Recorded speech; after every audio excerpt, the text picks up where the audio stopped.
आज थोड़ा लंबा वाला लिया जिसका मकसद था कि हम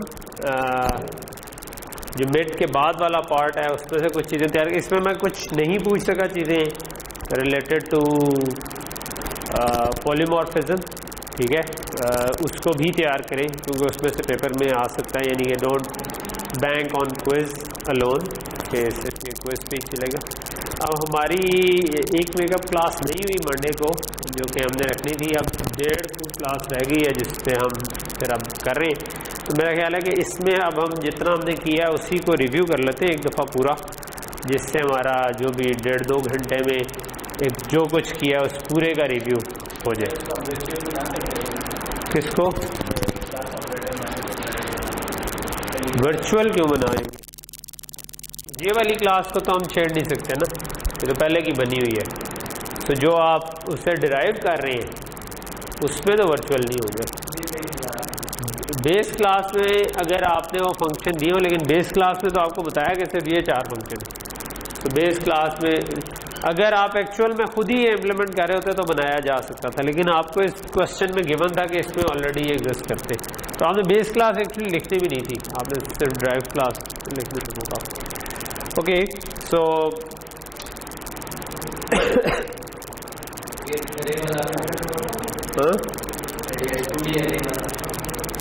उसको क्लास के बाद हम डिस्कस करते हैं क्योंकि हमारे पास अब वो टाइम जो है ना वो कम है। हम मे बी क्विकली एक रिव्यू जितना कर सके, बिल्कुल स्क्रैच से स्टार्ट करके कि अगर आपने C++ दोनों करनी हो तो एक काइंड ऑफ ये स्पीड पे हम पूरा कवर कर लेते, जिससे जो बिल्कुल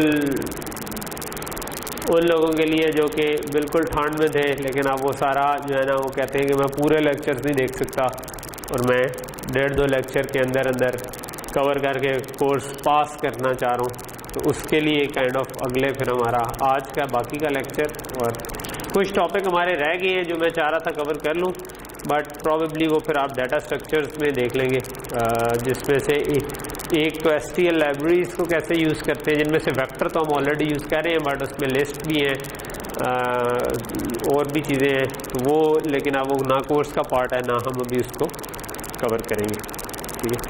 सो हमने स्टार्ट किया था कि भाई C++ बेसिकली तो हम C++ करना चाह रहे थे, जिसमें हम एक नया प्रोजेक्ट बनाने के बजाय बनाए प्रोजेक्ट से मैं चलता हूँ कोई भी। ओके, तो लेट्स से कि ये मेरा पूरे को कमेंट कर देते हैं।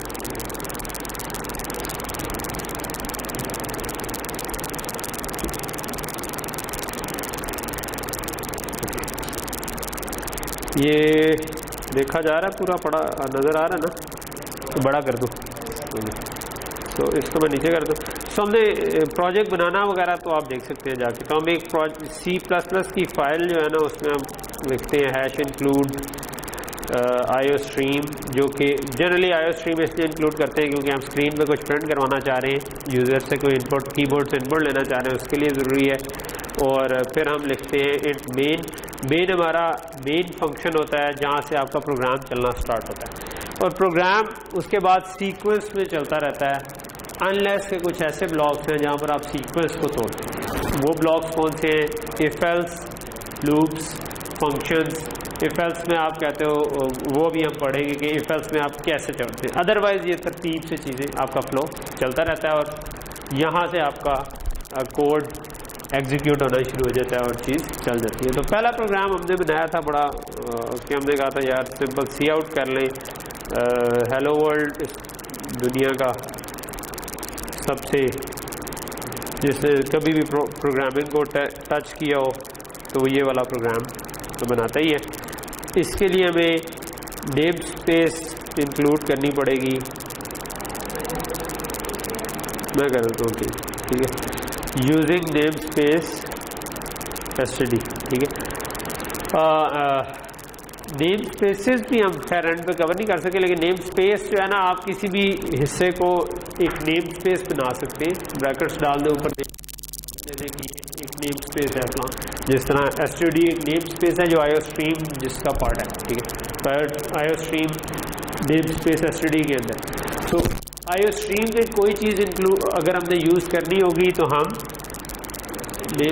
आप ये ज़रूरी नहीं है यू लिखें, आप अगर ये नहीं लिखते तो आपको stdcout std&l लिखना पड़ेगा, ठीक है। यानी कि इधर आप ये काम कर लें कि इधर लिख दें stdcout और std&l, ठीक है, क्योंकि ये एंड और सी आउट कहाँ पर डिफाइन हुए हुए हैं, std नेम स्पेस में। तो आपको अगर उसके अंदर की कोई चीज़ एक्सेस करनी है तो आप std और स्कोप। इसका फ़ायदा क्या है? फ़ायदा ये है कि लेट्स से कि आप 3 बंदे मिल के प्रोजेक्ट कर रहे थे, ठीक है, और मैंने अपना कोड जो लिखा उसमें भी कुछ वेरिएबल्स यूज़ किए, आपने अपना कोड लिखा उसमें भी कुछ वेरिएबल्स यूज़ किए, और आपने जो नाम लिखे हुए थे वेरिएबल्स के और मैंने जो नाम वेरिएबल्स के लिखे हुए थे उनमें से कुछ नाम सेम है, ठीक है। अब हमने कहा कि यार हम मिला के अपना प्रोजेक्ट चलाने की कोशिश करते हैं, तो अगर सेम नाम 2 दफ़ा आ रहा है, ठीक है, तो कंपाइलर तो कहेगा कि ये तो पहले से ऑलरेडी डिक्लेयर्ड है, तो आप दोबारा डिक्लेयर क्यों करें। लेकिन मैं उसे किसी और काम के लिए यूज़ कर रहा था, आप उसको आपने कहीं पे इंट ए डिक्लेयर किया हुआ था, मैंने भी इंट ए डिक्लेयर किया हुआ था, या इंट टेम्प डिक्लेयर किया हुआ था, मैंने भी टेम्प, ठीक है। अब वो दोनों तो कहते हैं सेम बन गए ना, यानी कि कंपाइलर ने एरर दे दिया और दोनों डिफरेंट मकसद के लिए यूज़ हो रहे थे। तो अब या तो जाके मैं ऐसे तमाम चीज़ें फाइंड करूँ और उनमें जाके उनको रीनेम कर दूँ, ठीक है। दूसरा तरीका ये हो सकता है कि मैंने जो अपना कोड लिखा है वो एक और नेम स्पेस में लिख दूँ, आपने जो अपना कोड लिखा है वो एक और नेम स्पेस में लिख दूँ, ठीक है। तो अब जब मैं यूज़ कर रहा हूँ मुझे आपका कोई वेरिएबल चाहिए तो मैं साथ स्कोप रेजोल्यूशन ऑपरेटर लगा के बताऊँगा कि आपके कोड वाला ए, अगर अपने कोड वाला चाहिए होगा तो मैं सिंपल ए लिख दूँगा, ठीक है। तो इससे वो मसला हल हो जाएगा, ठीक है। जिस तरह अगर आपकी क्लास में 2 बंदे हैं जिनका सेम नाम हो, नहीं है, लेट्स से 2 सेक्शन हैं, लेट्स से एक क्लास में एक नईम है, दूसरे क्लास में भी एक नईम है, ठीक है, और वो दोनों आप इकट्ठे क्लास में हैं, तो मैं कहूँगा नहीं मुझे ये बताओ, तो कैसे पता चलेगा कौन सा नईम, 2 नईम हो जाएंगे, ठीक है। तो मैं अगर बता दूँ कि भाई सेक्शन ए वाला नईम या सेक्शन बी वाला नईम, तो चीज़ क्लियर हो जाएगी। तो ये जो सेक्शन का नाम है it's kind of name space, ठीक है। तो ये आप कोड के सेक्शंस बना, तो अभी तक इतना ही काफ़ी है, बाकी आप ऑब्वियसली नेम स्पेस का सिंटेक्स देख सकते हैं। या तो आप इस तरह बताएंगे कि इस नेम स्पेस का पार्ट है, या आप यूजिंग नेम स्पेस एसटीडी लिख सकते हैं। Using name space STD global scope में ज़्यादा रिकमेंडेड नहीं है, ऑल्दो हमने इस क्लास में जितने कोड किए उसमें तकरीबन यही काम किया है, क्योंकि इसका मतलब है कि आप कह रहे हो कि एसटीडी के जो सारी चीज़ें ना वो मैं कहीं पे भी यूज़ कर सकता हूँ। वो फिर नेम स्पेस का तो मकसद ही ये था कि मैं जिस जगह पर जो चाहिए वो कर सकूँ। तो वैसे इससे ज़्यादा बेहतर है कि आप मेन के अंदर यूजिंग नेम स्पेस, अगर मेन के अंदर लिखूंगा इसका मतलब है कि मेन नेम स्पेस एसटीडी को यूज़ करें, कोई और फंक्शन में मुझे चाहिए तो उधर भी यूजिंग नेम स्पेस है। एनीवे, सो ये हमारा फर्स्ट प्रोग्राम था, let's just run it quickly. Return 0 भी लिखना था, और रिटर्न क्या होता है, जो फंक्शन कुछ रिटर्न कर रहा हो। फिलहाल इन चीज़ों की इंपॉर्टेंट नहीं है, मैं थोड़ा सा आगे जाके भी फंक्शन दोबारा रिकैप करवाऊंगा तो उससे आपको चीज़ें क्लियर हो जाएंगी, ठीक है। अगर मैं इसको रन करूं, रन क्यों नहीं हो रहा,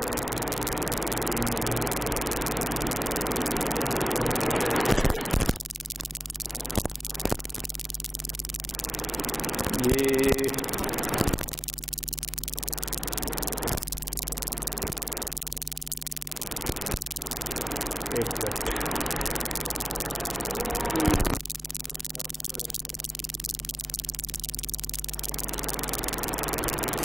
क्या हो गया यार, तो सम रीजन ना ये इधर से ड्रैग हो रहा है,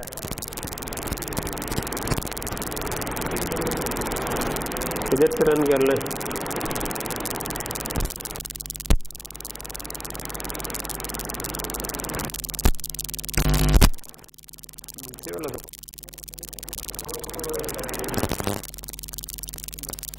फाइल तो नहीं खोली थी मैंने, तो प्रोजेक्ट खोला हुआ था।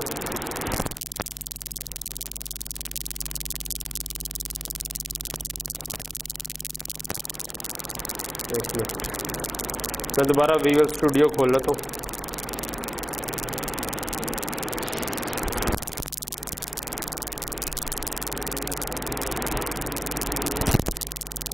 आई थिंक कि ये हमारा था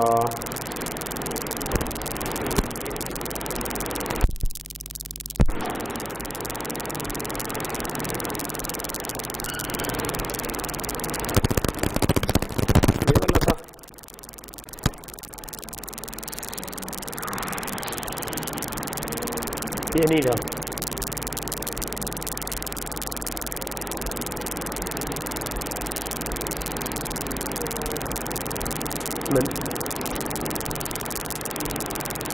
नहीं 1 मिनट, ये क्या हुआ? Okay, I think I will just make a new project. ठीक है, ये जो प्रोजेक्ट था ये इसमें कोई जो भी मसला है मैंने चला के नहीं देखा था, तो हो सकता है कोई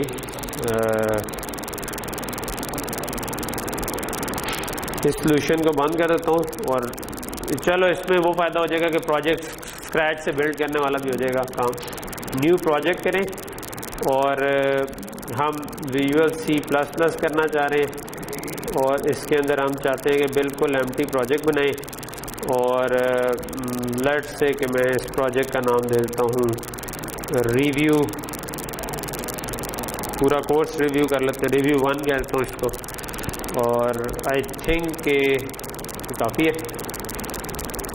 तो ये एम्प्टी प्रोजेक्ट बन गया। इसके बाद हम इसमें सोर्स फाइल ऐड करते हैं, न्यू आइटम, इसके अंदर वो पूछेगा C++ की सोर्स फाइल, तो जी हाँ हम C++ की ही सोर्स फाइल ऐड करना चाहते हैं।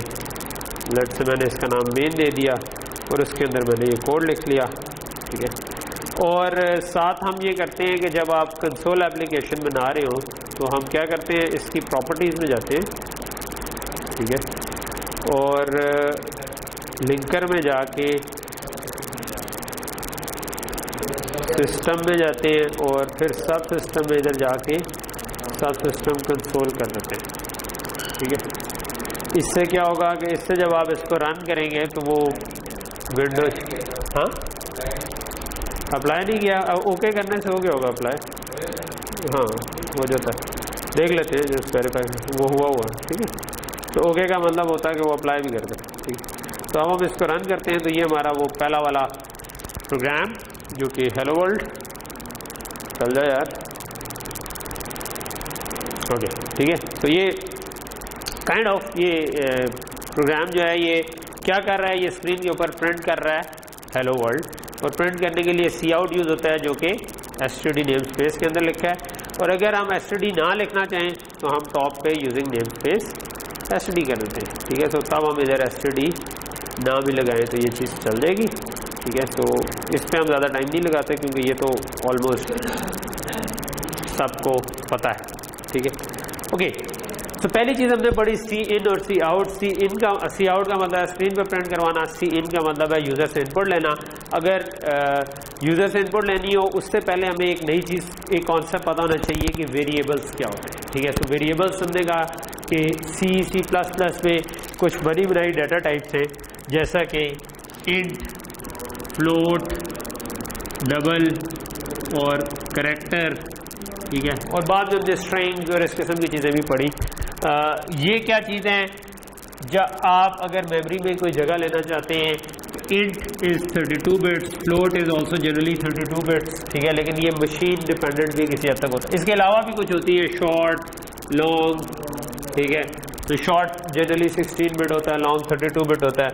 और ये यूज़ होता है for storing integers, plus minus number जिसमें पॉइंट्स ना आ रहा हो। Float and doubles are use for storing, जब आपके डेसिमल पॉइंट्स में आ रहा हो। ये डिफरेंट तरीके से स्टोर होते हैं एज़ कम्पेयर टू कि आप इंटीजर से करें। ये आप किसी और कोर्स में पढ़ चुके होंगे, बाइनरी नंबर्स किस तरह से होते हैं, या आगे पढ़ेंगे लॉजिक डिज़ाइन के कोर्स में कि टूज कॉम्प्लीमेंट फॉर्म क्या होती है और कैसे होते हैं। और ये ज़रा डिफरेंट तरीके से इसमें आप बेस और पावर अलग सेव करते हैं, but we don't need to go into detail अगर हमने C++ करनी है। करैक्टर अमूमन अल्फा न्यूमेरिक करैक्टर, यानी कि ABCDEF अप टू ये अल्फ़ाबेट्स प्लस माइनस और ये सारे साइन जो कीबोर्ड के ऊपर आपको नज़र आ रहे हैं, या इसके अलावा कोई साइंस ये सेव कर रहा होता है। इसके क्या क्या ये सेव कर सकता है, उसके लिए आप ASCII टेबल जाके देख सकते हैं। उसके अंदर ये 8 बिट का होता है। ठीक है, 1 बाइट का यानी। ठीक, तो इसमें 0 से लेकर 255 तक वैल्यूज़ आ सकती हैं, और 0 से 255 किस करैक्टर पे मैप होती हैं वो ASCII टेबल पे लिखो। ठीक है, लेकिन but we don't need to go into detail for using them. ठीक है, और तो नेक्स्ट चीज़ हमने पढ़ी कि ये वेरिएबल कैसे बनते हैं। इसके लिए हम एक चीज़ होती है डिक्लेरेशन, जैसे मैं कह दूं कि इंट x = 10। ठीक है, तो अगर मैं इंट x कहूँ तो ये दिस इज कॉल्ड डिक्लेरेशन, कि मैंने कंपाइलर को बताया कि मुझे एक इंटीजर चाहिए, यानी मुझे 32 बिट चाहिए, कंपाइलर आपको 32 बिट दे दे।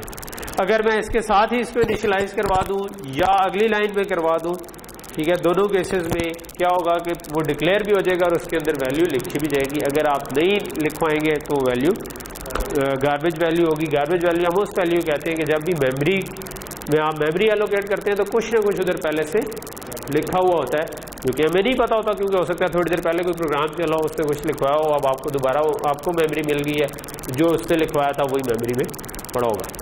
ठीक है, ओके। तो ये वेरिएबल्स की डिक्लेरेशन। और इसी तरह इंट के अलावा डबल करैक्टर, मतलब इस किस्म की चीज़ भी हो सकती है। ठीक है, सो मैं भी मैं कहता हूँ कि अगर आप इंट रखेंगे तो वो प्लस माइनस में वैल्यू हो सकती है। लेट्स मैं कहता हूँ -10, तो इट्स वैलिड स्टेटमेंट। अगर मैं डबल या फ्लोट करूँगा तो double y is equal to करूँगा, तो मैं अब लेट्स से चलो y के बजाय मैं इसको पाई कर देता हूँ। ठीक है, सो अब मैं पॉइंट्स में भी वैल्यूज़ दे सकता हूँ। ठीक है, और अगर मैं करैक्टर करूँगा तो character ch is equal to, अच्छा इसको मैं वैल्यू 0 से 255 तक भी दे सकता हूँ।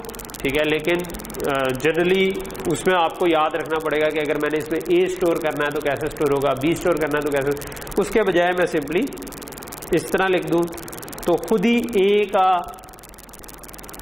जो भी ASCII कोड होगा वो इसके अंदर लिखा जाएगा। ठीक है, तो यानी बेसिकली कंप्यूटर हमेशा बाइनरी में चीज़ों को स्टोर कर रहा है। ठीक है, तो इसके पीछे भी कोई बाइनरी में 10 स्टोर्ड है, इसके पीछे भी 10 स्टोर्ड है, तो 8 बिट हैं, 000 से लेके 1111 तक जा सकती हैं। a के पीछे क्या स्टोर्ड है इसके लिए हम ASCII टेबल देख सकते हैं। ठीक है, तो small a is I think 98 I guess. ठीक है, कि 98 इसके पीछे शायद स्टोर हो। ओके, तो ये हमने वेरिएबल्स पढ़े, पहली कॉन्सेप्ट। ठीक है, नेक्स्ट चीज़ हमने ये पढ़ी कि ये तो था नीचे वाला हिस्सा कि स्क्रीन पे प्रिंट करवाना था। ठीक है, व्हाट अबाउट कि मैं यूज़र से इनपुट लेना, कीबोर्ड से कोई चीज़ एंटर करना चाहता हूँ। ठीक है, तो उसके लिए हम यूज़ करते हैं cin। ठीक है, तो मे भी मैं कह दूँ कि यार एंटर एन इंटीजर। ठीक है, और ऑल दो ऊपर मैंने -10 लिखवाया हुआ था, लेकिन अगर मैंने cin करना हो तो फिर मैं इस तरीके से इनपुट ले सकता हूँ। ठीक है, और मैं भी सी आउट करवा सकता हूँ कि x इज इक्वल टू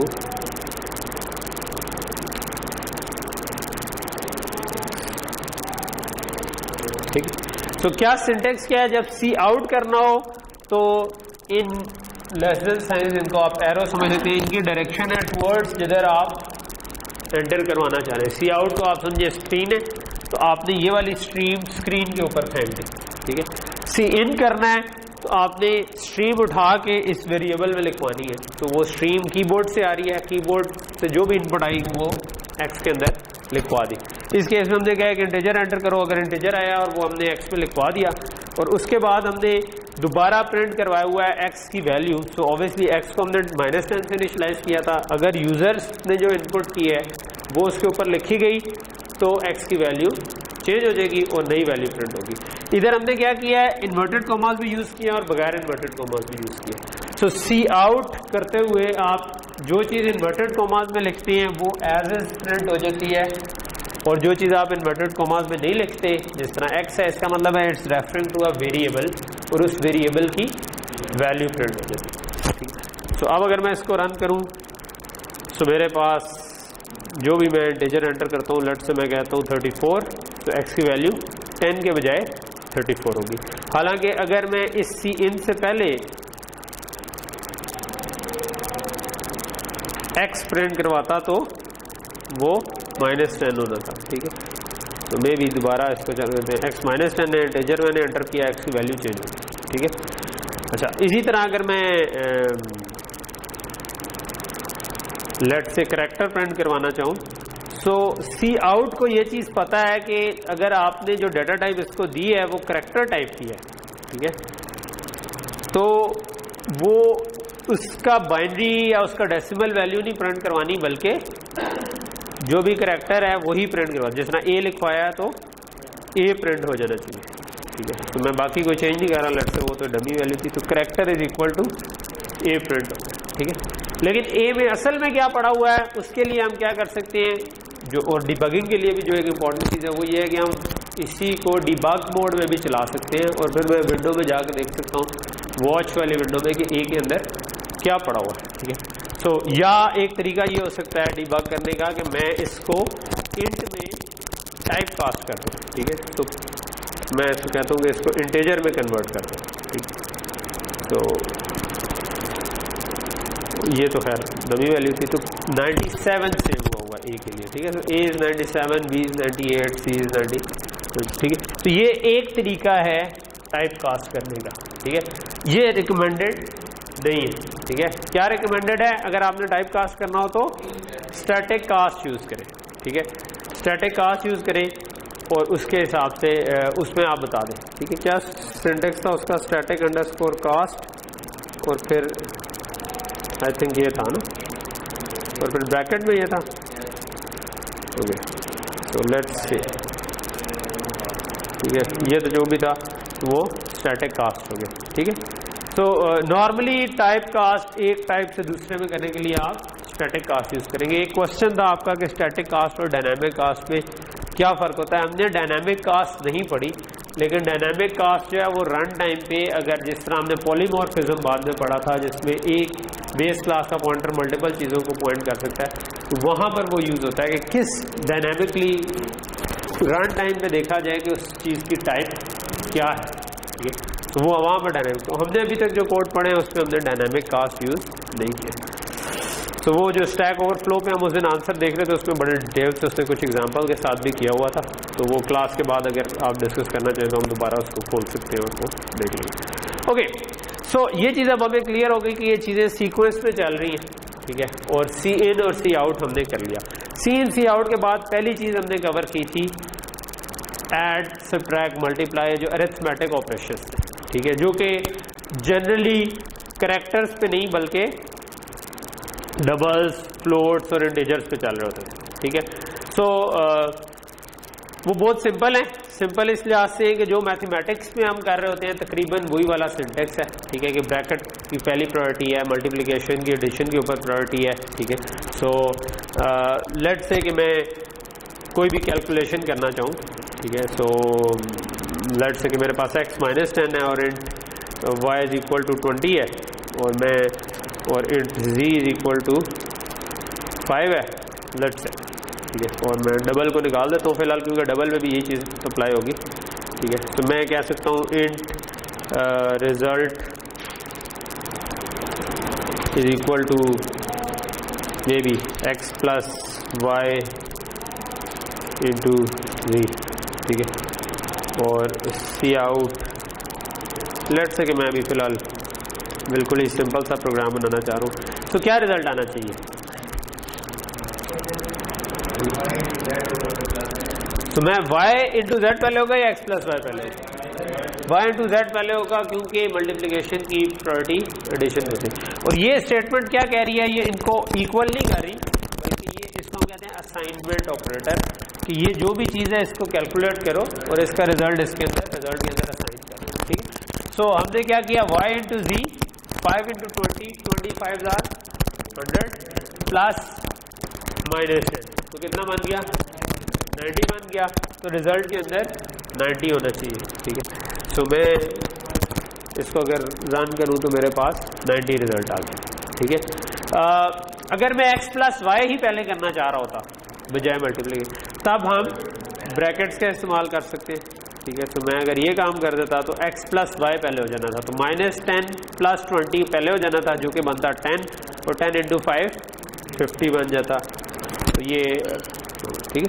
और ब्रैकेट्स ऑब्वियसली फिर आप नेस्ट कर सकते हैं, ब्रैकेट के अंदर ब्रैकेट लगा सकते हैं। उसका वही असूल है कि जो इनर मोस्ट ब्रैकेट है वो सबसे पहले वैल्यूएट होगी, उसके बाद उससे बाहर वाली, उसके बाद उससे बाहर वाली। तो इसमें तो कोई साइंस नहीं है। एक यही ऑपरेटर जो है ना, ये प्लस माइनस मल्टीप्लाई डिवाइड, ये डबल्स पे भी चल जाते हैं, इंटीजर्स पे भी चल जाते हैं। सिर्फ जो दोनों में फ़र्क है, जो कि मैं अभी सिर्फ फ़र्क बताऊंगा, वो ये है कि integer division is different from double division, और इंटीजर्स के लिए एक और ऑपरेटर होता है जिसको हम कहते हैं रिमाइंडर ऑपरेटर, जिस पे हमने थोड़ा सा टाइम लगाया था। अच्छा, इंटीजर में डिवीजन क्या होती है? अगर मैं लेट्स से कि इसको मैं चेंज करता हूँ, मैं कहता हूँ कि z इज इक्वल टू 3, और मैं कहता हूँ कि रिजल्ट जो है ना वो y डिवाइड बाय z है, ठीक है। तो इंटीजर डिवीजन सिर्फ ये करती है कि पॉइंट से पीछे वाला हिस्से को डाल दें, ठीक है। वो सिर्फ डिवाइड करके आपको 20 को 3 से डिवाइड करेंगे तो क्या आना चाहिए, अब ये कुछ पॉइंट्स पे रिजल्ट आएगा, ठीक है। 3 6 आर 18 बट 3 7 आर 21, तो ये 6 पॉइंट समथिंग आना चाहिए था।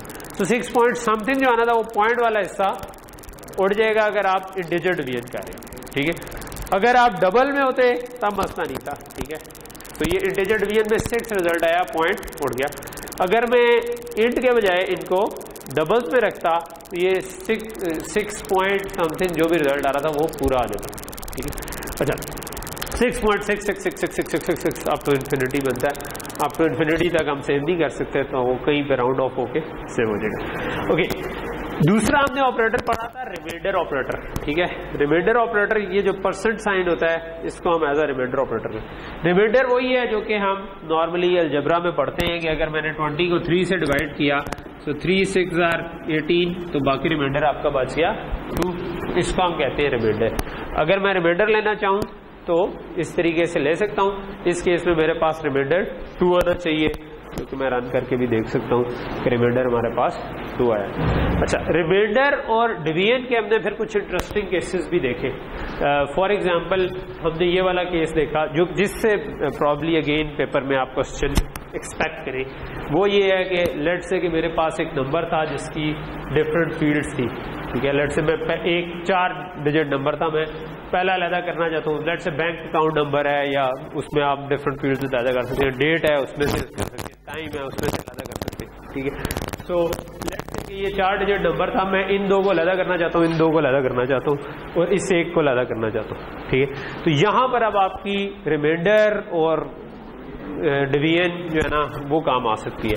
लेट से कि ये था कि 1986 लेट से ये नंबर था, तो मैं 1 को अलग करना चाहता हूँ, 98 को अलग करना चाहता हूँ और 6 को अलग करना चाहता हूँ। तो मैं कैसे करूँगा, ठीक है। एक्स के अंदर 1986 लेट से पड़ा हुआ है, ठीक है। मे भी मैं प्रोग्राम में ये चेंज कर भी देता हूँ, ठीक है।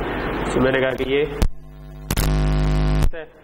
मैं इसके मोस्ट सिग्निफिकेंट डिजिट को अलग करना, ठीक है, और मैं नेक्स्ट 2 डिजिट्स जो है वो अलग करना चाहता हूँ, ठीक है, और मैं लीस्ट सिग्निफिकेंट डिजिट जो है ना उसको अलग करना चाहता हूँ, ठीक है। तो आप मुझे बताएंगे ये कैसे होगा जल्दी से, ताकि हम क्विकली। अच्छा, अगर मैं लेट से कि ये 4 डिजिट है, 3 डिजिट्स हैं, उससे आगे वाला हिस्सा अलग करना चाहता हूँ, लेफ्ट साइड वाली चीज लेना चाहता हूँ, तो जितने डिजिट्स पीछे हैं उतने जीरोस और उसके आगे 1 लगा के अगर मैं डिवाइड कर दूं, ठीक है, यानी कि 1000 से डिवाइड कर दूं तो क्या होगा, 1.986 आना था और पॉइंट वाला हिस्सा उड़ जाना था, ठीक है। तो कभी भी आपने लेफ्ट साइड वाले डिजिट्स उठाने तो आप क्या करोगे, आप डिवाइड कर दो।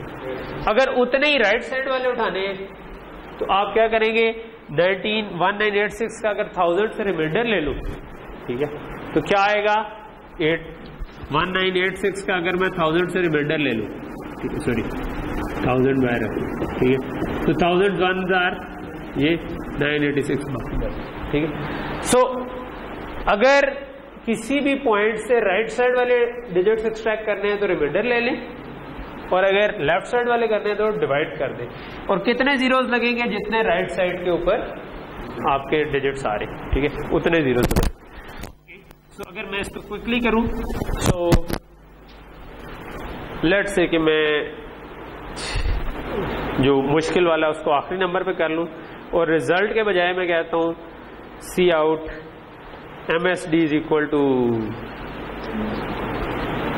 MSD, और फिर उसके बाद में लीस्ट सिग्निफिकेंट डिजिट जो है वो लीस्ट सिग्निफिकेंट डिजिट के बराबर है, और दरमियान वाला मैं कहता हूं जो नेक्स्ट 2 है MSD के बाद वो नेक्स्ट 2 के बराबर है। अब मेरे पास आ जाता कि मैं कैसे करूं। सो मोस्ट सिग्निफिकेंट डिजिट के लिए मुझे क्या करना था, मुझे इसको 1000 से डिवाइड करना था या रिमाइंडर लेना था, डिवाइड करना था, ठीक है। तो मैं कह सकता हूं कि x डिवाइड बाय 1000, ठीक है। लीस्ट सिग्निफिकेंट के लिए क्या करना है, रिमाइंडर लेना है, क्योंकि राइट साइड वाली चीज लेनी है। लेकिन कितने से, सिर्फ मुझे ये चाहिए 6 चाहिए, ठीक है। तो एक डिजिट चाहिए, 1 0, ठीक है, 1 के बाद 1 0। और फिर दरमियान वाले डिजिट्स के लिए क्या करूं, डिवाइड दरमियान में तो करूंगा, अगर मैंने 1000 से किया तो फिर तो पूरा 986 आ जाएगा, अगर मैंने 10 से किया तो ये भी 1 भी साथ आ जाएगा। सो मैं इसको 2 स्टेप्स पे कर सकता हूँ कि पहले भी मैं इसको 10 से डिवाइड कर दूं तो 198 आ जाएगा, उसके बाद में 100 से रिमाइंडर ले लो, ठीक है। सो मैं कहता हूँ कि यार x को मैं डिवाइड कर देता हूँ 10 से, तो इसके बाद ये 1986 के बजाय 198 आ जाएगा। उसकी पहली 2 डिजिट्स उठाना है, तो उसका मतलब मैं रिमाइंडर ले लूँ 2 डिजिट्स के हिसाब से, ठीक है, ठीक है। अब ये अगर मैं रन करूं तो ये 198 और 6 आने चाहिए, 198 और 6। ऑब्वियसली इसमें मैटर नहीं करता कि पहले मैं इसको उड़ा के बाद में रिमाइंडर ले लूं, या मैं पहले रिमाइंडर ले लेता 1000 से तो 986 आ जाता और उसके बाद 10 से डिवाइड कर देता। मिसाल के तौर पर अगर मैं ये क्विकली इधर करूं, ये दोनों तरीके इसके ठीक है कि मैं इसको पहले 1000 से रिमाइंडर ले लूं और जो भी रिजल्ट आया है उसको, इसको जब 1000 से रिमाइंडर लूंगा तो 986 आएगा, उससे 10 से डिवाइड कर दूंगा तो 6 उठ जाएगा और मेरे पास स्टिल ये 86 अलहदा 98 अलहदा हो जाएगा, ठीक है। ओके, तो ये क्विकली जो रिमाइंडर और इसका फर्क था। अच्छा, डबल में रिमाइंडर नहीं होता क्योंकि रिमाइंडर का ताल्लुक सिर्फ इंटीजर्स से है कि जब आप इंटीजर्स को डिवाइड करें तो बाकी क्या बचेगा, पॉइंट्स को, क्योंकि इंटीजर में हम नहीं ले रहे। तो डिवीजन और रिमाइंडर मिल के काफी इंटरेस्टिंग काम कर देते। तो ये हमारे थे ऑपरेटर्स। तो टॉपिक 1 वाज मतलब जब आपका एक कोर्स हो जाता है तो मैं वैसे कोशिश ये करता हूँ कि मेरे पास ना एक लिस्ट ऑफ टॉपिक्स हो, मुझे पता हो कि ये टोटल टॉपिक्स हैं जो हमने कवर किए, और मुझे को पता हो कि ये वाले मुझे फुली आते हैं, इन वालों में मैं थोड़ा सा अंडर कॉन्फिडेंट हूँ, जिनमें मैं अंडर कॉन्फिडेंट हूँ उनको पहले कवर कर लें, ठीक है। सो अगर मैं लिस्ट ऑफ टॉपिक्स साथ साथ मेंटेन करता जाऊँ तो हमने अभी तक क्या किया, हमने आईओस पढ़ ली यानी कि सी इन सी आउट, ठीक है। उसके बाद हमने पढ़ लिए ऑपरेटर्स, ठीक है। तो ये प्लस माइनस या अरिथमेटिक ऑपरेशंस कह लें, ठीक है। अच्छा, नेक्स्ट चीज हमारे आगे थे कंडीशनल स्टेटमेंट्स। ये तो था कि अगर मैं एक सीक्वेंस ऑफ ऑपरेशंस करता हूं, ठीक है, इसके अंदर भी बाकी सब आसान थे, डिवीजन और रिमाइंडर में थोड़ी सी साइंस थी तो हमने वो साइंस कवर कर ली, ठीक है। अच्छा, उसके बाद हमारे पास आ जाते हैं कंडीशनल ऑपरेटर्स, यानी कि वैसे तो ये चीजें तरतीब से चलती जाती है, लेकिन कुछ स्टेटमेंट्स हैं जो कि इस तरतीब को हम खुद जब चाह रहे होते हैं कि अगर कुछ चीज हो तो कोई और काम करें, दूसरी चीज हो तो कोई और काम करें, तो उनको हम कहते हैं कंडीशनल स्टेटमेंट्स, ठीक है। तो मैं इधर कहता हूँ कि कंडीशनल्स एंड लूप्स जो है ना आपके, ये 2 चीजें हैं जो कि फिलहाल पहले कवर करना है। कंडीशनल्स में हमने क्या पढ़ी थी, इफ एल्स एंड, और लूप्स जो थे इसमें हमने for, while and do while 3 किस्म के लूप्स पढ़े, ठीक है। तो इसको हम तीनों को कवर कर लेते हैं, ठीक है। और इसमें हमने स्विच स्टेटमेंट भी पढ़ी, ठीक है। अच्छा, we start with if else जो सबसे इजी है, ठीक है। तो सबका सिंटेक्स मिलता जुलता है, ठीक है। सी आप जो भी करेंगे, आपके जहां पर भी ब्लॉक आ रहे हैं इन जनरल, जिस तरह मेन लिखा हुआ है curly bracket is a block, ठीक है, उसके ऊपर कुछ डिफाइन कर रहा होगा कि ब्लॉक में जाना है, नहीं जाना, कैसे जाना है, और यहां पर फिर आपको पूरा आपका कोड लिखा होगा, ठीक है। अच्छा, इफ एल्स के केस में, ठीक है, यहां पर अब आपके इफ भी आ सकता है, यहां पे आपके एल्स इफ भी आ सकता है, ठीक है, अकलौता एल्स भी आ सकता है, यहां पर आपका व्हाइल भी आ सकता है, यहां पर आपका फॉर भी आ सकता है, ठीक है। तो सेम तरह के सिंटेक्स आपके यूज हो रहे होंगे, ठीक है। यहां पर आपका फंक्शन का नाम भी आ सकता है, ठीक है, तो फंक्शन भी लिखा है। So block in general, block जो है ना वो इस तरीके चल रहा है कि आपकी कर्ली ब्रैकेट्स के अंदर ब्लॉक है, ठीक। तो सिंटेक्स आपको याद रखने के लिए ये मोटी सी एक रूल ऑफ थंब हो, तो आप वो कहां पर कौन सी ब्रैकेट लगनी है ये आपको याद रहना चाहिए, ठीक है। सो कर्ली ब्रैकेट्स से ब्लॉक बनता है, उसके ऊपर चीज कोई स्टेटमेंट होती है जिसके साथ उमूमन पेरेंथेसिस आ रही होती है, यानी कि गोल वाली ब्रैकेट्स आए। सो इफ एल्स का क्या सिंटेक्स है, इफ एल्स का सिंटेक्स ये है कि आपका इफ एल्स हम इसको कह रहे होते हैं, लेकिन जरूरी नहीं है कि एल्स हो। मतलब फॉर एग्जांपल आप चाहते हैं कि अगर कोई कंडीशन ट्रू हो तब ये काम हो, अदरवाइज कुछ ना हो, ठीक है। तो ठीक है, तो यहाँ पर दो डब्बे हैं, इसको हम कहते हैं कंडीशन, ठीक है। अगर ये कंडीशन ट्रू हुई तो ये कोड एग्जीक्यूट होगा, अदरवाइज यहां से आप जंप करके इसके नीचे वाले कोड पे आते हैं, ठीक है। सो फॉर एग्जाम्पल अब इसको मैं अच्छा मे बी इसको मैं रिमूव कर देता हूँ, ठीक है। या चलो रिमूव नहीं करता, मैं इसको रिमूव करता हूँ। लेट्स से आपके मैं कहता हूँ मार्क्स 90 है, ठीक है। तो मैं ये कह सकता हूँ कि if marks are greater than और equal to 90, so cout great job, ठीक है, ठीक है। और दैट्स इट। लेट्स से कि मैं इफ के अंदर ये जो डब्बा है आपका ये वाला, इसके अंदर आपने कुछ भी नहीं किया, ये अब आपकी कंडीशन है। कंडीशन क्या होती है? Condition can be equal to, not equal to, greater than equal to, less than equal to, सिर्फ ग्रेटर देन, सिर्फ लेस देन, ठीक है, सिंपल नॉट ऑफ समथिंग, ठीक है। ये सारी कंडीशंस हो सकती है, ठीक है। अच्छा, तो इस केस में हमने क्या किया, अगर 90 से ऊपर मार्क्स है तो हमने कहा जी बहुत जबरदस्त, ठीक है, अल्लाह, ठीक है। सो अगर मैं क्योंकि 90 या 90 से ऊपर है तो अभी मैंने 90 मार्क्स लिखे हुए हैं, तो ये आपका हो गया ग्रेट जॉब। अगर मैं 90 से कम कर दूं, लेट्स से 89 हो गया, सो अब ये प्रिंट नहीं होगा, कुछ भी नहीं होगा, क्योंकि आप इधर आए, ये कंडीशन ट्रू नहीं हुई। Obviously less than equal to, greater than equal to, इसकी रिजल्ट क्या होता है? ट्रू या फॉल्स, इधर ग्रेटर देन है या नहीं है, तो इसका मतलब इसका रिजल्ट होता है ट्रू या फॉल्स। तो इधर जो कंडीशन आती है इट हैज टू बी इधर ट्रू या फॉल्स, ठीक है।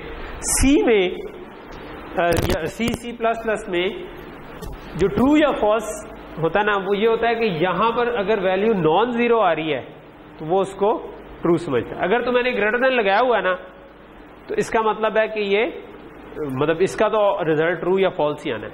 लेकिन मैं इसके बजाय अगर सिर्फ इधर लिख देता इंट मार्क्स, ठीक है, तो ये कोई एरर नहीं है, ठीक है। ये देखेगा कि मार्क्स जो है वो नॉन जीरो है या जीरो है।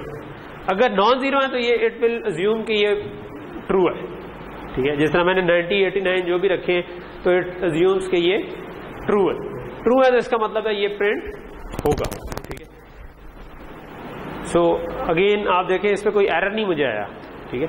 अगर मैं इवन मार्क्स को माइनस में भी दे देता, ठीक है, सो स्टिल क्योंकि ये नॉन जीरो है तो यानी कि इसके ट्रू इवैल्यूएट होने के लिए इधर जो कुछ आप लिखेंगे वो नॉन जीरो होगा तो उसको ट्रू समझा जाएगा, अदरवाइज फॉल्स, ठीक है। जीरो में फॉल्स समझा जाएगा। फॉर एग्जांपल मैं इधर लिख देता हूं मार्क्स इक्वल टू 0, सो अब आपका कुछ प्रिंट नहीं हुआ क्योंकि अब वो 0, ठीक है। तो ये चीज इसलिए इंपॉर्टेंट है कि ये जो इक्वल टू, जो हमने अगर दो नंबर्स को इक्वल चेक करना है तो हम एक दफा नहीं 2 दफा इक्वल लगाते हैं, क्योंकि सिंगल इक्वल का मतलब है आप असाइन करते हैं, ठीक है।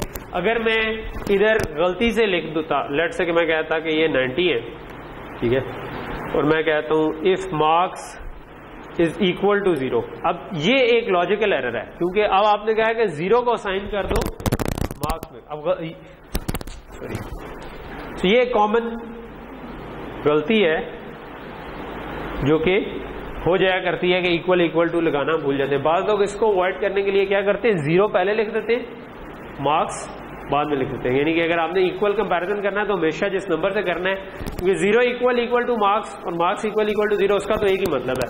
लेकिन अगर आपने 0 के बाद गलती से सिंगल इक्वल डाल दिया तो कंपाइलर आपको एरर दे देगा कि भाई 0 के अंदर तो कुछ असाइन नहीं हो सकता, ठीक है। लेकिन अगर आपने मार्क्स के बाद इक्वल टू 0 डाल दिया तो कंपाइलर आपको कोई एरर नहीं देगा, वो मार्क्स में 0 असाइन करेगा और ठीक इसके अंदर चला जाएगा। जिस तरह अभी ये करूं तो अब इसने क्या किया, मार्क्स को 0 असाइन किए, उसके बाद उसने देखा कि वो ट्रू है या फॉल्स है, तो 0 तो फॉल्स हो गया, वो उसके अंदर नहीं गया, ठीक है, गया ही नहीं, उसमें बाहर आ गया, ठीक, ओके। सो इसलिए यहां पर डबल इक्वल टू चेक लगना जरूरी है अगर आप उसको कंपेयर करना चाहते हैं, ठीक है। अच्छा, इन एडिशन टू दिस, ठीक है, आप इधर कंडीशन जो है ना वो कंपाउंड कंडीशन भी लगा सकते हैं, ठीक है, जो कि काफी स्ट्रॉन्ग चीज है कि आप बजाय इसके condition greater than equal to let's say 80 है और लेस देन इक्वल टू 90 है, तो आप जो नॉर्मली आप मैथ्स में लिखते हैं ना मार्क्स बिटवीन लेट्स से कि ये वाली चीज आप लिखना चाहते हैं, ठीक है। तो ये आप C++ में डाल सकते हैं, मगर आप उसको यूं नहीं लिखेंगे कि marks greater than equal to 80 less than equal to या लेस देन 90, तो ये गलत है, ठीक है। आप इस तरह नहीं लिखेंगे क्योंकि इसका मतलब है कि इन दोनों को कंपेयर करो, ठीक है। आई डोंट नो कि राइट टू लेफ्ट प्रेसिडेंस थी या लेफ्ट टू राइट थी, लेकिन ये इनको कंपेयर करेगा वो 1 या 0 आ जाएगा, ठीक है, ट्रू या फॉल्स आ जाएगा और वो चेक हो जाएगा कि वो 90 से कम है या नहीं है, विच इज ऑलवेज ट्रू। तो इस पे आपको एरर भी नहीं आएगा और काम भी सही नहीं करेगा, ठीक है। तो आपने ये चीज याद रखनी है कि अगर आपने इस किस्म का चेक लगाना है कि आप दोनों साइडों पे चेक करना चाहें, तो इसका तरीका ये है कि आप marks greater than equal to 80 और फिर आप इसके साथ एंड मार्क्स लेस देन 90 लगे, ठीक है। तो ये एंड मैंने अभी नई चीज बताई, ठीक है। एंड के लिए आपको 2 दफा एंड लगाना पड़ेगा। अब आप लोग जानते हैं कि सिंगल एंड का कुछ और मतलब, ठीक है। तो लेकिन जब मैंने ये पढ़ा था पहली दफा उस वक्त आपको नहीं पता था, जो हम थोड़ा सा आगे जाकर दोबारा देखें, ठीक है। तो एंड और जो है ना ये यूज हो सकते हैं for compounding different statements. And का मतलब है कि ये भी ट्रू हो और ये भी ट्रू हो, दोनों ट्रू हो, तब आप उस चेक के अंदर जाएंगे। तो आप अगर देखना चाहते हैं कि किसी के मार्क्स 80 से बड़े हैं और 90 से छोटे हैं, ठीक है, तो इसका क्या मतलब है कि ये भी ट्रू हो कि 80 से बड़ा है, जो कि ये रीजन बनता है, एंड ये भी ट्रू हो कि 90 से छोटा है, तब आप इस रीजन में होंगे। ये कंडीशन आपने गलत लगा दी, अगर आपने और कर दिया, ठीक है, तो ये गलत हो जाएगा। और का मतलब है कि चाहे इधर हो चाहे इधर हो, तो और में तो सारे नंबर आ जाएंगे ना, तो और इधर नहीं लिख। तो आपने हमेशा पहले सोचना है ये कंडीशन लगाने से पहले कि मैं इधर करना क्या चाह रहा हूं, मैं दो जो इससे बड़ा और इससे छोटा देखना चाह रहा हूं, या मैं देखना चाह रहा हूं कि ये हो जाए या वो हो जाए, दोनों केस में। अगर जवाब आ रहा है कि इन दोनों में से कुछ भी हो जाए तो मैं करना चाह रहा हूं, तो आप और लगा दें। अगर ये जवाब आ रहा है कि नहीं दोनों कंडीशन ही ट्रू होनी चाहिए, तो तब आप एंड लगा दें, ठीक है। यहां तक चीज क्लियर होगी। तो यहां पर लेट से कि मैं चेक लगा सकता हूं कि marks greater than equal to 80 and marks less than 90। So let's इस केस में हम कहते हैं ओके, ठीक है, ओके जॉब, वो ग्रेड वाली तो 90 से ऊपर वाला, ठीक है। तो इस केस में क्यों ये कंडीशन ट्रू नहीं होनी चाहिए, क्योंकि आप 90 से बड़े नहीं है। लेकिन अगर मैं इस जगह पर 89 कर दूं, तो अब ओके जॉब प्रिंट हो गया, ठीक है। तो यहां तक चीज क्लियर होगी, ठीक है। तो इफ क्या है, इफ ये है कि आप एक कंडीशन लगाते हैं और इधर डब्बा, इस डब्बे के अंदर आप जो मर्जी C++ का कोड, जो भी लीगल कोड है, कि आप इसके अंदर एक और इफ लगा दें, उसके अंदर एक और इफ लगा दें, उसके अंदर एक और इफ लगा दें और 50 इस तरह के इफ लगा दें, कोई फर्क नहीं पड़ता, ठीक है, आप लिख सकते हैं, ठीक है। सो आपने क्या करना है, इस इफ को देखना है कि ये इफ है, इसके अंदर डब्बा है, उसके अंदर कोड है, उसके अंदर एक और इफ लगा है, तो आप उसको समझेंगे वो भी एक वैलिड कोड है, उसके अंदर एक और डब्बा है जिसके अंदर एक और कोड लिखा हुआ है, तो ठीक है, इफ के अंदर इफ लग सकता है, ठीक है। It will all depend on कि आप करना क्या चाह रहे हैं, ठीक है, जो भी आप चीज कोड करेंगे, क्योंकि you are the driver of the car, ठीक है। जिधर भी आप लेके जाना चाहेंगे आप ले जाएंगे कोड को, ठीक, ओके। अच्छा, इफ के साथ अमूमन एक और चीज यूज होती है एल्स। ये तो मैंने ये कहा कि अगर ये ट्रू हो तो ये चले, अदरवाइज मैंने कहा कुछ भी ना हो, ठीक है। लेकिन मोस्ट ऑफ द टाइम्स हम चाह रहे होते हैं कि अदरवाइज भी कुछ हो, ठीक है। कई दफा नहीं चाह रहे होते, कई दफा चाह रहे होते। सो उस केस में हम करते हैं एल्स लगाते हैं, ठीक है। फॉर एग्जाम्पल मैं कहता हूं कि if marks are greater than equal to 90, तो मैं कहता हूं great job else cout not so great, ठीक है, लेट्स यूं कह दो। जस्ट मैं अभी इस फिलहाल एग्जाम्पल कोड ही लिख रहा हूँ तो उसमें कुछ भी कर ले, ठीक है। तो अब क्योंकि 89 मार्क्स हैं, नॉट सो ग्रेट, ठीक है। अगर 90 या 91 मार्क्स में डालता हूँ जस्ट फॉर अ चेंज, तो इस केस में ग्रेट जॉब आ गया, ग्रेस्ट जॉब आ गया, ठीक है, टेस्ट लगा हुआ। ओके, तो यहाँ तक चीज क्लियर होगी। और आप एल्स के अंदर भी इफ लगा सकते हैं, इट्स वेरी कॉमन कि आप एल्स के अंदर एक और इफ लगा दें, ठीक है। सो आपने कहा कि 90 से बड़े हैं तो आप कह दो कि लेट से ग्रेड इज इक्वल टू ए, ठीक है। और यहां पर आप एल्स के अंदर इफ लगा सकते हैं कि if grades are greater than 80 तो आप बी दे दें, ठीक है। तो उसको कई दफा हम ना ज्यादातर ये करते हैं कि इसके साथ ही लिख देते हैं, ठीक है। इट्स अ सेपरेट इफ जो एल्स के अंदर लगा हुआ है, लेकिन हम इसको इसके साथ ही लिख देते हैं ताकि जगह ज्यादा ना घेरे, ठीक है। तो मैं कहता हूं else if marks greater than equal to 80, so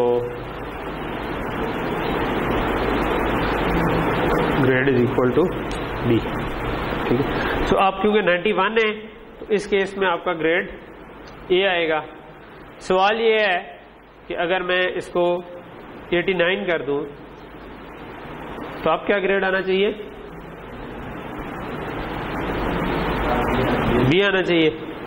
question ये है कि जब मैंने 90 किया था तो 90 भी तो 80 से बड़ा ही था, तो ए और बी दोनों क्यों नहीं प्रिंट हुए? क्योंकि अगर इफ ट्रू होगा तो ये काम होगा, फिर आप एल्स में आएंगे ही नहीं, ठीक है। चाहे उससे भी बड़ा था, लेकिन आपने कहा कि यार 91 था तो इस इफ में आए एंड उसके बाद आप आगे चले गए। ऐसे आप मल्टीपल एल्स इफ भी लगा सकते हैं, ठीक है। फॉर एग्जाम्पल ग्रेडिंग ही अगर मैंने करनी है तो मैं इसके बाद एक और एल्स इफ लगा सकता हूं कि भाई else if marks are greater than equal to 70 तो मैं ग्रेड सी कर दूं, और तो ये भी कर सकता हूं। और लेट से कि अगर 3 ही ग्रेड होते तो मैं आखिर में एल्स लगा देता और मैं कहता कि ग्रेड अगर 70 से नीचे आया तो फेल हो गया, ठीक है। सो एफ कर दिया। सो लेट से कि अभी बी था और मैं अगर इसको 60 कर दूं तो अब फेल हो जाना चाहिए, ठीक है। तो एफ हो गया, ठीक है। ओके, यहां तक चीज क्लियर हो गई। सो इसका मतलब ये इफ एल्स की चेन आपको समझ आ गई कि इफ गोल ब्रैकेट्स में कंडीशन जो कि कंपाउंड भी हो सकती है, यानी कि एक से ज्यादा, जिनको आपने एंड और यानी कुछ चीजें एंड हो रही हैं, ब्रैकेट लगाई, उनको और कर दिया किसी और चीजों से, वो ब्रैकेट लगाई, उनको कर दिया। It can be a really complex condition as well, ठीक है। जो कि हमने फिर कुछ एग्जांपल्स भी की थी, जिस तरह महीनों वाली एग्जांपल की थी कि यार कितना अगर महीना पहला है, दूसरा है, चौथा है, पांचवा, तो आप 31 दिन हो, वरना अगर फ्ला है तो 30 हो, वरना 28 हो। तो इस किस्म की एग्जांपल्स कुछ हम करते हैं। ओके, एक छोटी सी चीज ये कि अगर आपकी सिंगल स्टेटमेंट हो इफ के अंदर, सो एक स्टेटमेंट वो होती है जो कि सेमीकोलन पे, अगर इफ के अंदर सिंगल स्टेटमेंट हो तो तब आप बेशक ब्रैकेट्स ना लगाएं, ठीक है। ये चीज ये जनरली सारे ब्लॉक्स के लिए ट्रू है, लेकिन ये फंक्शंस के लिए ट्रू नहीं है कि आप फंक्शन में आपको स्टिल ब्रैकेट्स लगानी पड़ती हैं, लेकिन इफ एल्स लूप्स वगैरह में ये ट्रू है। तो अगर मैं इधर ये ब्रैकेट्स उड़ाना शुरू कर दूं तो इट शुड स्टिल वर्क, ठीक है। तो अगर मैंने इनको उड़ा भी दिया है तो क्योंकि अभी 60 मार्क्स रखे हुए थे, एफ आना चाहिए, तो वो एफ आ रहा है, ठीक है। जनरली इस इंडेंटेशन का ख्याल रखें कि जब इफ शुरू हुआ है तो अगली एक टैब आगे चले जाए, ठीक है। अगला इफ शुरू हुआ हो तो एक और टैब आगे चले जाए, उससे आपका कोड बड़ा नीट एंड क्लीन रहता है, ठीक है। तो ये आपका इफ एल्स हो गया, ठीक है। इफ एल्स तक हमने आज कवर किया। कल से हम लूप्स, और कल वाली क्लास में कोशिश करेंगे लूप्स, फंक्शंस, एरेज और उसके बाद क्लासेस, मेथड्स, वो एक क्विक ली पूरे का पूरा कोर्स कवर करेंगे, ठीक है कामरान जी। हाँ, इसको तो रोक दो ना कामरान, उसके बाद मैं इन्हें बताता हूँ पेपर में क्या आएगा।